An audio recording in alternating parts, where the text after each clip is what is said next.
Hey guys, Justin here. Welcome to another Arca qualifying video. Quick note, the hot lap is going to be on the second lap here, so don't watch the first lap thinking it's going to be what I want to do for the hot lap, but it is pretty important for setup as well.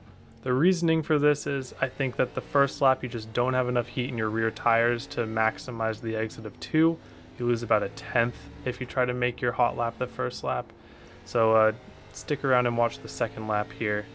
You can see that I just can't get the rears engaged, and that's why it's pretty slow off of 2. I'm losing a lot to my relative.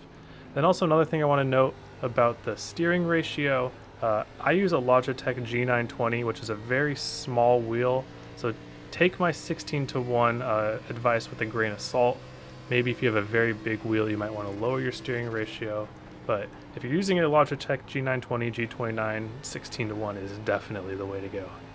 Finally, please leave a like and consider subscribing to the channel if you find these guides helpful. It helps me out a ton with the algorithm. Thanks, guys.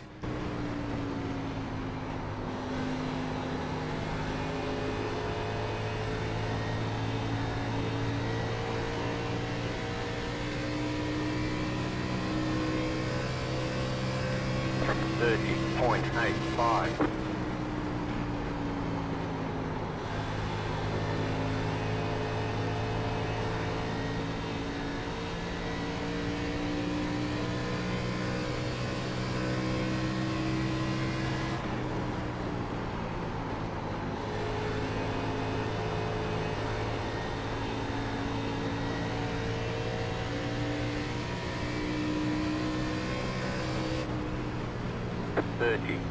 .292. Alright, let's take a look at that. So I'm going to skip the out lap and the first lap because there's not too much interesting going on there. So let's just go right into the turn 4 of the first lap here, and we'll see how I get the run up that I get. So my first pointer here is that I want to get out of the gas early around this blue logo right here, and I want to be turning back down the track at full throttle by this white logo here. And you'll see me actively try to do this as we keep going. So I'm on the brakes here. And so my goal is, it's very hard to wrap the wall here and it doesn't really get you much. So I want to take it from this point and then turn down and make a straight line out of the exit, kind of going all the way and then back up. So we'll see if I can do that here. And it gets to a point where once you get the throttle fully engaged back in, the car almost just turns itself with its natural loose condition. I'm fighting the wheel a little bit here, but if you get this perfect, you really just have to hold the wheel straight and you'll get this massive run off the corner. See, I'm gaining like almost a tenth by when all is said and done. So we use this massive run and we cut down to the apron, but we don't go on the apron. The reason that we don't go on the apron for the first or for your hot lap is because the time that you gain by cutting this distance here, cutting this distance here is mitigated by the transition back up to the track. So you're actually going to lose more momentum from the transitions than you are going to gain by cutting the course here. So we're going to save doing that only for the end of the lap. So just hold it right on the apron. And then getting into turn 1 here, we're going to go for a little bit different than what I first thought. I'm going to go for a little bit of a late arc into the corner with the intention of getting back on the throttle early. So you see, on one of my faster laps, I gave up a little bit of time on entry. And you see here it was a 0.30, so pretty much the same lap. So there's 2 schools of thought that I think you can approach this hot lap with. So it's whatever's easiest for you. The first school of thought is trying to wrap the yellow as much as possible and use the car's loose condition to power off the corner. Or you can do what I do on this lap and make a little bit more of an arc and then try to make a straighter line on exit. I think what I did here is both the faster and the slightly easier way to do it. But again, if you are more comfortable in the other way, you're not going to lose a lot. So let's see what I do here. So I stay on the dark part of the track. And then once I hit apex, I turn down.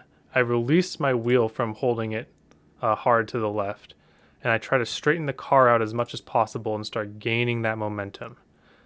And what this does is I'm still getting loose, but I'm getting less loose than I would be if I'm wrapping the yellow. So let's take one more look at that.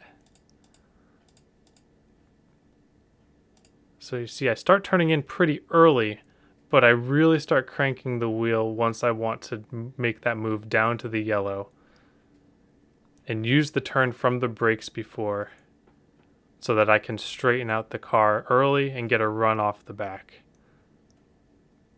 And it pretty much evens out to my other strategy of wrapping the yellow. So it's about even once we get into turn 3. And so now turn 3 is actually very similar. So I want to talk about something that I forgot to mention in some other videos, but it's the same idea. I like to do a little pre-turn, I like to call it, into these corners in the Arca car.